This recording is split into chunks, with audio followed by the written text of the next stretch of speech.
பண்ணேன் நானா பண்ணேன்? அட உண்மையிலே நான் தான் பண்ணேனா?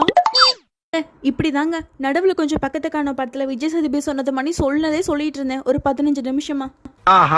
டியூ வச்ச சிக்கன் 65 நிறைய இருக்கு, என்னடா பண்றதுன்னு வீட்டுல மாமியார் கேட்கும்போது ட்வைங்க மண்டைக்குள்ள ஒரு பல்பு வந்துச்சுங்க. அதே என்ன மதுரை மட்டன் தோசை மட்டும் தான் ஸ்பெஷலா, இன்னைக்கு நம்ம பண்ணுவோம் சில்வார்பட்டி சிக்கன் 65 தோசைன்னு சொல்லிட்டு களத்துல இறங்க ஆரம்பிச்சாச்சு. என்னென்ன சொல்றான் பாருங்க. சயின்டிஸ்ட் எல்லாம் புதுசா ஏதாவது ஒரு மருந்து கண்டுபிடிச்சா டெஸ்ட் பண்றதுக்கு எலியெல்லாம் கிடைக்குங்க. ஆனா நம்ம வீட்டுல புதுசா ஏதாவது ஒரு டிஷ் ட்ரை பண்ணலாம் அப்படின்னா அது யாருக்கு வச்சு டெஸ்ட் பண்ண முடியும்? வீட்டுல இருக்கிற ஆளுங்களுக்கு தானே.